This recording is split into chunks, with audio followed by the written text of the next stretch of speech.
প্রান্তিক পর্যায়ের লিডার, একদম ইউনিয়ন পর্যায়ে সবচেয়ে ছোট লিডার মেম্বারদের পক্ষ থেকে এখানে তারা তাদের কিছু দাবি দাওয়া নিয়ে এখানে উপস্থিত হয়েছে।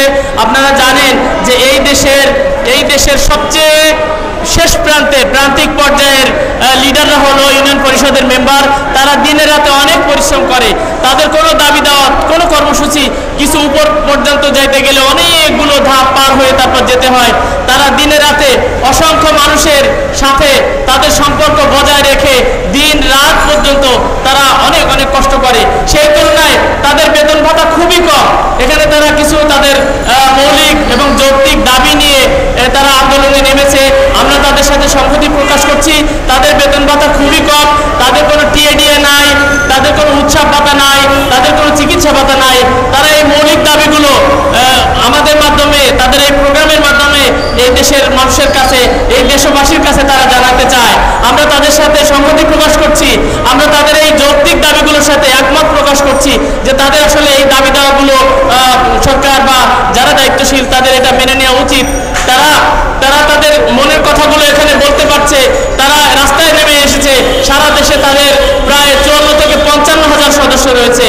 আমরা জানি যে নির্বাচনের বিভিন্ন পর্যায়ে দুর্নীতি হয়ে থাকলেও অন্তত মেম্বার পর্যায়ে গ্রামের সকল মানুষ ভোট প্রদান করে, ভোটাধিকার প্রয়োগ করে তাদেরকে মেম্বারের এই আসনে বসিয়েছে। অনেক বড় বড় নির্বাচন হয়েছে, এমপি ইলেকশন হয়েছে, উপজেলা পরিষদ নির্বাচন হয়েছে এবং আরো যত নির্বাচন হয়েছে। কিন্তু আমরা যতদূর জানি যে এই মেম্বার পর্যায়ে যারা নির্বাচিত হয়েছে তারা একদম খেটে খাওয়া প্রান্তিক পর্যায়ের গ্রামের মানুষের সাধারণ ভোটাধিকারের মাধ্যমে তারা তাদের এই ক্ষমতাগুলো অর্জন করেছে, নির্বাচিত হয়েছে।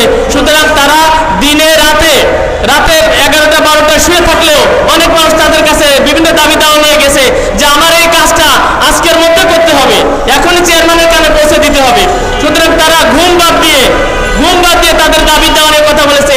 একজন অসুস্থ মানুষ মেম্বারের কাছে রাত 12টা 1টার সময় চলে গেছে যে মেম্বার সাহেব আমার সাথে যাওয়া লাগবে, আপনার এখনই যাওয়া লাগবে। তারা তাদের ঘুম না পড়ে, বহু নজির আছে এরকম সারা দেশে। সুতরাং সেই মেম্বারদের সারা বাংলাদেশের প্রায় 55 হাজার সদস্য তারা একাত্মতা ঘোষণা করেছে। তাদের একটা প্রতিনিধি দল ঢাকায় এসেছে, আজকে জাতীয় প্রেস ক্লাবের সামনে ওনারা একটা সমাবেশ করছেন। আমরা তাদের মৌলিক এবং এই নৈতিক দাবির পক্ষে একাত্মতা ঘোষণা করছি। আমরা তাদের দাবি দেওয়া মেনে নেওয়া উচিত, এই মর্মে আমরাও দাবি জানাচ্ছি, তাদের সাথে সংহতি প্রকাশ করছি। তো তাদের বন্ধন অটুট থাক। বাংলাদেশের মানুষ তাদের পছন্দের প্রার্থীকে তাদের ভোটাধিকার প্রয়োগ করে নির্বাচিত করুক, এই আহ্বান জানাচ্ছি। গণ অধিকার পরিষদের পক্ষ থেকে, বাংলাদেশ পেশাজীবী অধিকারের পক্ষ থেকে আমরা এই আহ্বান জানাচ্ছি যে বাংলাদেশের মানুষ তাদের ভোটাধিকার ফিরে পাক। আমরা মানুষের গণতন্ত্র, ন্যায় বিচার, অধিকার এবং জাতীয় স্বার্থ, এই 4টা বিষয় নিয়ে আমরা আন্দোলনে নেমেছি। তো সাধারণ মানুষ তাদের ন্যায় বিচারের অধিকার, গণতন্ত্রের অধিকার, জাতীয় স্বার্থ এবং তাদের ন্যায় বিচারের অধিকার তারা ফিরে পাক। তাদের শুভাকাঙ্ক্ষী ভাইরা, আজকে যে মূলত আমাদের যে উদ্দেশ্য, বর্তমান বাংলাদেশের যে প্রেক্ষাপটে বর্তমান সরকারের যে বিভিন্ন অবকাঠামো সংস্কার থেকে শুরু করে বিভিন্ন জনপ্রতিনিধি সংস্কারের মধ্যে আজকে আমরা শিকার তৃণমূলের জনপ্রতিনিধি। আমি শুধু একটি কথাই বলতে চাই যে গণতন্ত্র প্রতিষ্ঠিত করতে গিয়ে বাংলাদেশের বিভিন্ন জনপ্রতিনিধির আজকে অপরাধী হয়েছে। সেই শিকারের মধ্যে আজকে আমাদের বিভিন্ন কথা আজকে বিভিন্ন মিডিয়ার মাধ্যমে শুনতেছি। আমি শুধু বর্তমান সরকারের নিকট একটি আবেদন, আপনার আগে বা বিচক্ষণতার সাথে খবর নিয়ে দেখেন, আমরা যারা তৃণমূল জনপ্রতিনিধি বিভিন্ন ওয়ার্ড থেকে 5 জন 7 জন প্রতিযোগিতা এবং প্রতিদ্বন্দ্বিতার মাধ্যমে আমরা এর মতো বাংলাদেশের যে গণতন্ত্র প্রতিষ্ঠিত রেখেছি, সেই গণতন্ত্র রাখতে গিয়ে আমরা প্রত্যেকটি মেম্বার তার প্রত্যেক অর্থ থেকে শুরু করে অর্থ এবং কায়িক পরিশ্রম, সামাজিক অবস্থান থেকে শুরু করে আজকে দেশের যে আইন শৃঙ্খলা, সামাজিক শৃঙ্খলা রক্ষা করতে গিয়ে আমাদের অবস্থান কোথায় দাঁড়িয়েছে।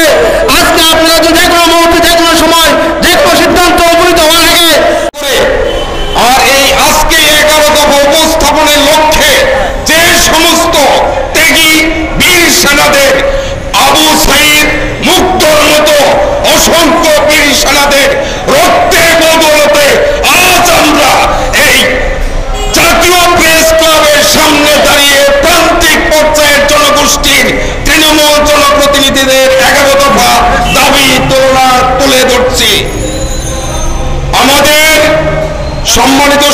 সমন্বয়ক ধরিত্রনাথ ভাই বলেছেন, সময়ের প্রয়োজনে সম্মানী ভাতা বৃদ্ধি করতে হবে। বর্তমান প্রেক্ষাপটে একজন ইউপি সদস্যা ভাই এবং বোনের কমপক্ষে 30,000 টাকা বেতন করতে হবে। সরকারি 2 নম্বর, সরকারি কর্মকর্তা কর্মচারীর ন্যায় উৎসব ভাতা সুনিশ্চিত করতে হবে। সরকারি কর্মকর্তা কর্মচারীর ন্যায় চিকিৎসা ভাতা সুনিশ্চিত করতে হবে। আমরা বিভিন্ন দাপ্তরিক কাজ, সালিশ দরবার গাছতলায় বাসতলায় কমপ্লিট করি। সেই লক্ষ্যে 4 নম্বরে প্রতিটি ওয়ার্ডে সিটি কর্পোরেশনের ন্যায় অফিস এবং জনবল দিতে হবে। মেম্বারদের শুল্ক মুক্ত মোটর সাইকেল দেওয়ার ব্যবস্থা করতে হবে।